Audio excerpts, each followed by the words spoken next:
Welcome back to the Tuesday weekend. We are still looking at our phones this week, but we really are trying to cut down our screen time. Okay, there is one phone in the restaurant we have not talked about yet, and that is the phone at the host stand. When I was managing the Italian restaurant, that phone was honestly one of the most stressful aspects of that job. First, like a lot of restaurants, I didn't have the space in my labor budget to pay somebody $15 an hour to just stand at the host stand. So I got all the hosting duties on top of the managing ones. And we are closed on Wednesdays and Thursdays. So usually when I got in on Friday afternoon, I would have anywhere from 15 to 25 messages on the voicemail looking for reservations. Yes, I'd like to make a reservation. I'm just calling to check back on that reservation. I haven't heard about that reservation yet. All within about 3 hours of each other on a day we are closed. Again, I can't pay to have somebody sit around just to answer phones on the days we are closed, no matter how urgent to you your last minute reservation is. But every time the phone rings and you ask, how long is the wait? Well, first, the wait right now is probably different than the wait when you get here in half an hour. So it's almost useless to guess. And then second, there are legitimate things I need to be doing for the guests that are physically here right now. So don't ask me about the soup. Don't ask me about the specials. Don't ask if the chicken piccata is good. It's fine. I'm busy. And yeah, we get the same thing at the hotel because I have a phone behind the bar. We do not have room service at night yet. So people will call down to order food to pick up to take back to their rooms. Pretty cut and dry, pretty simple, except for the fact the rooms don't have any menus and we don't have a menu online. So when I have a full bar, I'm by myself and the phone rings and someone's like, I'd like to order food to pick up for my room. And I'm like, no problem. What would you like? Oh, what do you have? And I'm like, I have a menu down here that you can come and read. I do not have time to read the menu to you and tell you every aspect of every dish. Just come down, look at the menu, and we'll get your order done. And then I'm very sorry. I have to get back to work and I just hang up. Don't call the brunch place at 11:30 and ask what the soup of the day is. Exactly. Like nobody's use some common sense. Don't call a sports bar on Super Bowl Sunday. No, just don't. Now, calling to make a reservation is just fine, but keep it brief. Name, phone number, time you're coming, number of people in your party. You do not need to get into the fact that your sister is visiting from out of town. If there's a birthday, okay, fine. I don't need to know that it is Aunt Kathy's 48th birthday and now she's coming, flying all the way from Philadelphia. First off, and using your phone when you call, a lot of people like to do their reservations just digitally, get on the restaurant's website. And a lot of times those reservations are all full.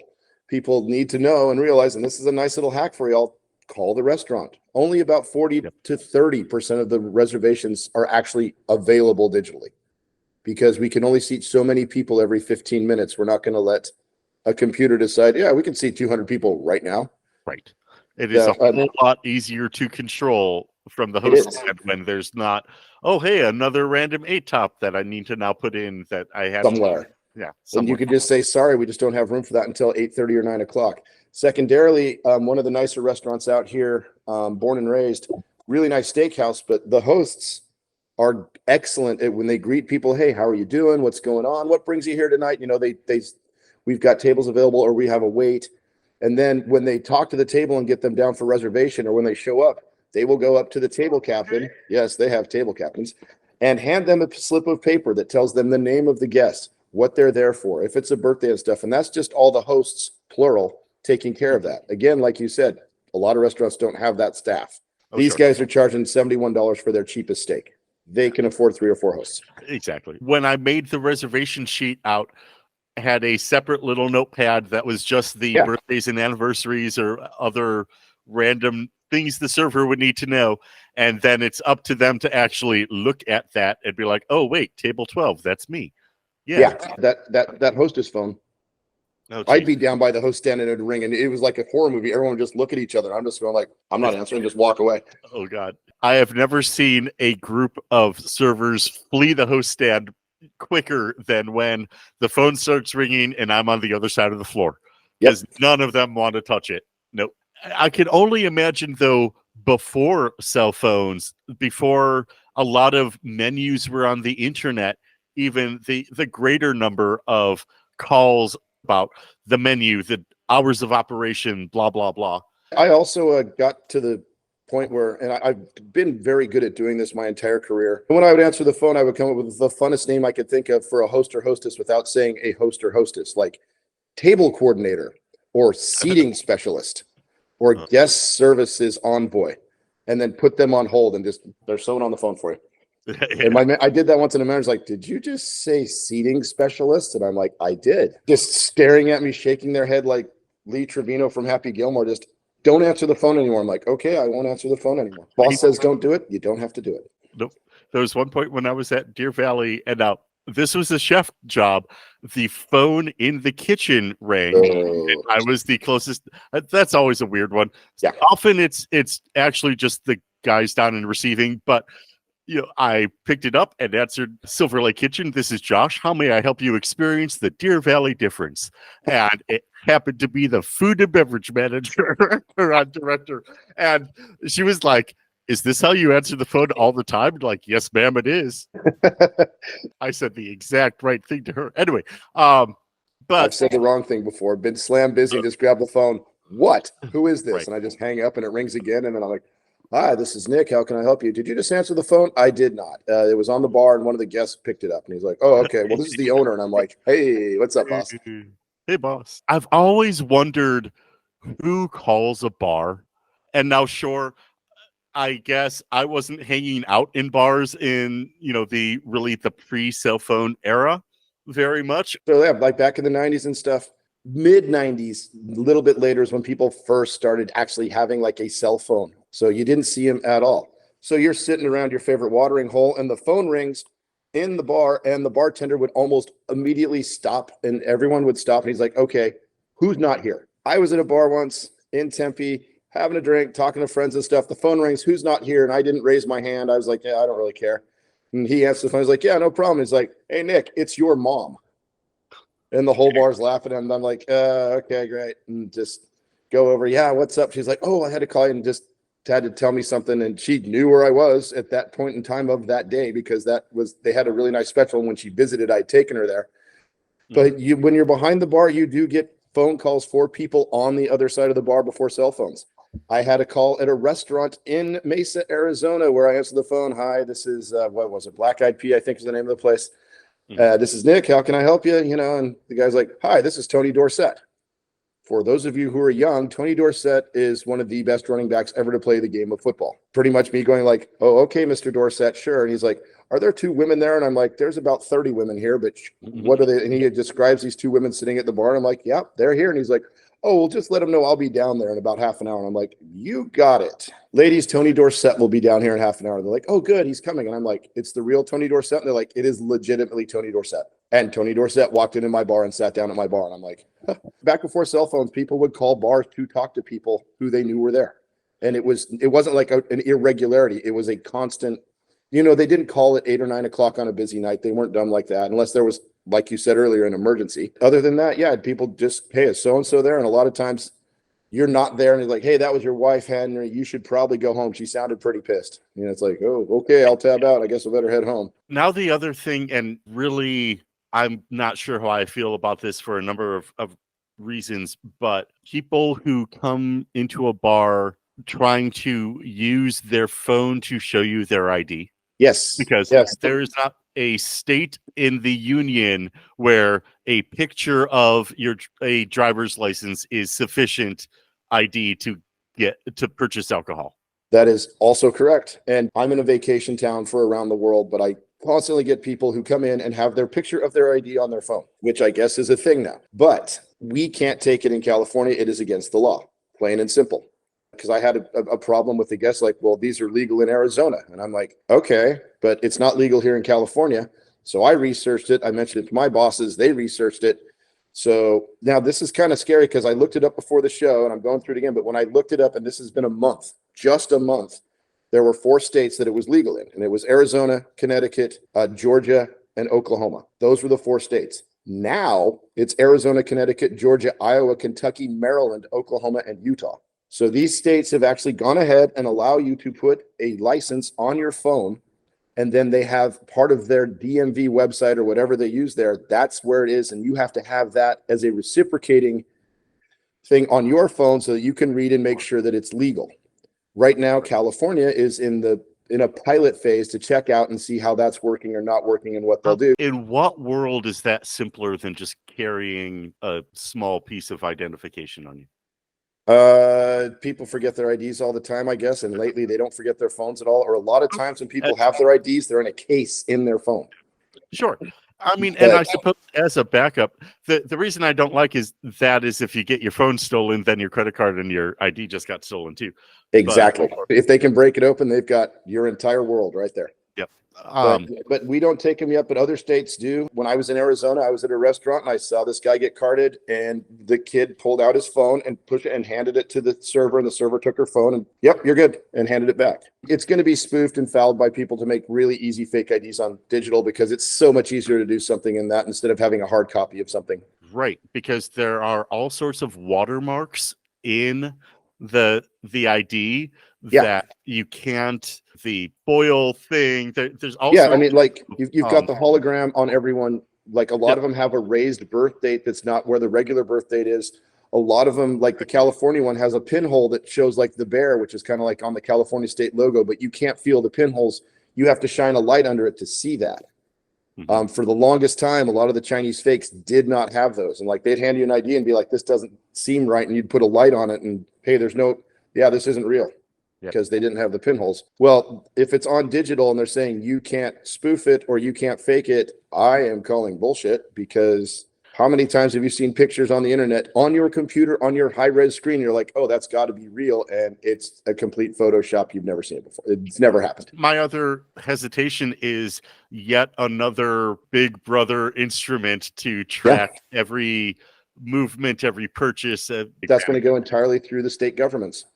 Because your picture of your ID is going to be coming from, say, like the Arizona DMV. And when you check in, that's going to check. Anytime you show your ID, that is going to be pinged at the Arizona DMV as to where you are. Well, let's get back to the phone at the host desk real quick, because there's just one more subject to touch on briefly, and that is, since the pandemic, there really has been a proliferation of food delivery. And if you are calling to place an order, somebody needs to take that call. Almost never is it somebody who only answers the to-go order phone and gets to gaze unfocused into the distance the rest of the time. Often it's a bartender or a server, if not the host or manager. But I cannot impress on our customers enough that we are busy. We have things to do. So when you call to place an order, know what you want, be concise, and be pleasant. It is not that hard, and with a little practice, anybody can get good at it. Even I sound pleasant when I want to be. Yeah, exactly. I worked in restaurants where as the bartender, I had to do to-go orders on lunch shifts and stuff, and that's mostly when you do a lot of to-go orders, because businesses they don't want to leave. There's like they send the guy out to go get your to-go order.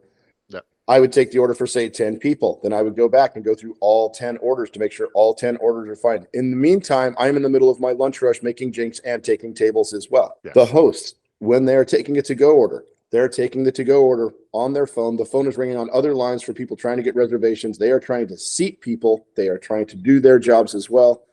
I mean, I have been very harsh on hosts throughout my entire career. I've had some great ones, and that's why I've been harsh, because the ones who aren't so great can really, truly crush your place. But they've got a lot of work to do. I've never not respected the amount of work they have to do. And doing the to-go orders while you're trying to seat a restaurant is very difficult. If you don't have an expediter in the kitchen, you are now the expediter. And then people come in and like, yeah, that'll be $115.40. Here you go. And like, oh yeah, here's $3. And you're just like, man, this ain't the drive-through at Wendy's. Yeah, you still did a whole bunch of work to get that. I mean, you like special ordered 15 entrees and sandwiches that all had different things on them. Let me again just impress on everyone that when you are making that call is not the time to be like, all right, Dave, what do you want on your sandwich?